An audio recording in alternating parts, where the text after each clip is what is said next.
नमस्ते साथियों, मेरा नाम है राम मिश्रा और आप देख रहे हैं राही अध्ययन। यूजीसी ने अभी जो बदलाव किया हुआ है, यानी अब आपकी 3 लिस्ट आएगी। एक नेट जेआरएफ पीएचडी तीनों क्वालिफाई, एक नेट और पीएचडी क्वालिफाई, एक केवल पीएचडी के लिए। यानी जो एनटीए एग्जाम लेता था उसमें अब 3 लिस्ट बनेगी। उसमें एक सबसे बड़ा भ्रम पैदा हो रहा है कि क्या अब केवल 1 साल हो जाएगा। क्या 1 साल का क्या? जो जेआरएफ होता था, जेआरएफ जब आप क्वालिफाई करते थे तो पहले 2 साल के लिए वैलिड होता था, अब 3 साल के लिए वैलिड कर दिया गया था।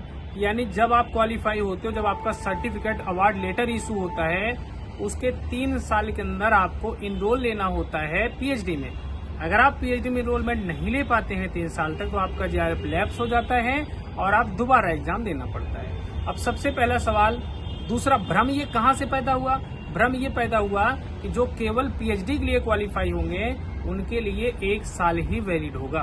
अगर आप केवल पीएचडी के लिए क्वालिफाई होते हैं और आपका पीएचडी में एनरोलमेंट नहीं हो पाता है तो केवल 1 साल ही वैलिड है, वो खत्म हो जाएगा। लेकिन जो जेआरएफ के लिए, जेआरएफ नेट और पीएचडी के लिए क्वालिफाई होंगे उनका 3 साल ही रहेगा।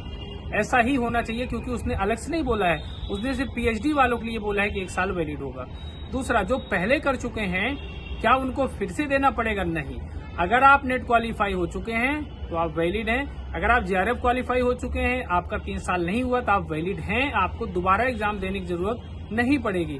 ये नया नियम नए लोगों के लिए है, पुराने जो पास हो चुके हैं उनका वैसा ही रहेगा।